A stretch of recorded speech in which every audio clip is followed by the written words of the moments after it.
All right, it's almost the start of the school year, and we want to keep you and your family safe no matter how the kids go back to learning this year, whether it's in the actual school or e-learning. Today, we're focusing on these right here. We're focusing on face coverings and masks, and we are lucky enough to be joined by licensed therapist Crystal Clark. She is going to help us keep our kids safe this year. Thank you so much for joining us.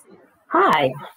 Okay, so first of all, a lot of our school districts are now requiring face covering masks for everyone, that's students and staff. So as a parent, how do you explain to your kid that these are so necessary?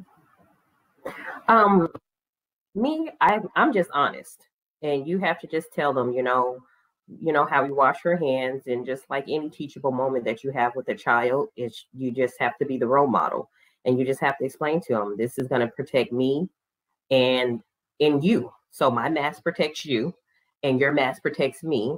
And we have to do that for everybody. So we can just make sure that no one gets anyone's germs. Honesty is the best policy at this point, right? Okay. And so now we've been talking to a lot of teachers. I know my mom's a teacher. She's concerned about this, making sure all the kids are keeping the masks on correctly during class. What is your advice to teachers who are dealing with, classrooms full of students and these new objects? Again, just like a parent, you kind of have to be a role model. I will probably suggest, like in the beginning of class, say, this is kind of give some instruction on why we're wearing this mask again, and that this is how the year or these next few months are going to go, and kind of like maybe even just have intermittent, maybe snack time, remember our mask, or, any kind of break, remember our mask. It's going to have to be just repetitious, just like you learn how to tie your shoes. You don't learn the first time. You got to go over and over it again, which I know is going to be very frustrating for teachers. So I'm hoping that parents can do their part and start, being the role model now. So it's not such a big to-do for teachers when school starts. They have a lot to go on that's going to go on this year with them. They do almost kind of make it like second nature for the kids. It's just going to take a while for that to happen. Now, is there any way we can, make face coverings like fun, get creative? What is your suggestion with kids? I don't know if we can like make them as a family. Any ideas about that? Absolutely. My daughter and I, we made them together. She has some frozen ones, some trolls, things like that. Anything that makes them, happy, that like, okay, I can do this now. We'll go to the Joann Fabrics, pick out our fabrics together and do it together. And then, those that have to use the paper and coverings, maybe draw a little something on them just to make it a little bit fun for them. She wrote hello on hers. We were in the store, everybody was saying hello to hers because they see the big hello across her face. So you just got to make it normal. That's the best thing. You have to make this normal. Even if you can make some face coverings for their toys, so now they can see it all the time. Or, have the face mask contest, who makes the best face mask. So you just got to make it fun. I think you just have to make it fun for the kids. That's a good idea. Almost like get together with the neighbors and have a little yes, absolutely. Okay. And now another big issue, especially I feel like this would come up with the older kids.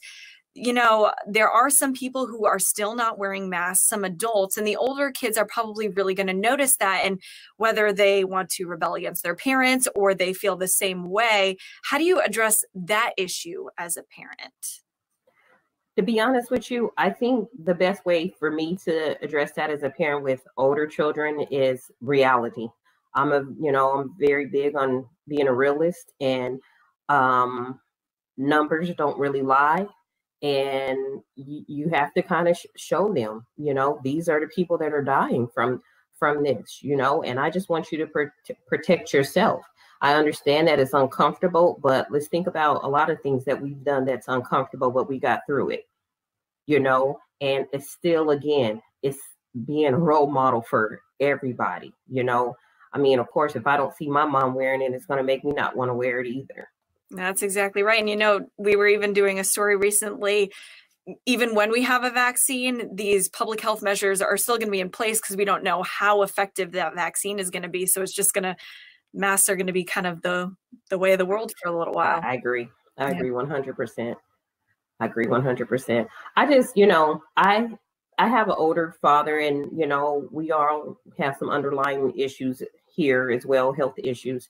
So I just make sure that my people around me, my children, my family, that they know, COVID-19 might not be the cause of the death, but if you have an underlying issue, it's going to aggravate that, and your chances increase tremendously as far as how sick you get, or if this is going to be a fatality for you. So I think it's very, very important for us just to come together as a whole. And I know everybody is tired. This is my right. This is my right. Well, we all have a right to live. And I think that everybody needs to do their part.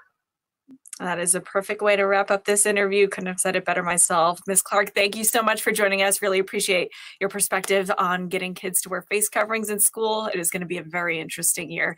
Thank you so much for joining us. Thank you. Have a good day. You too.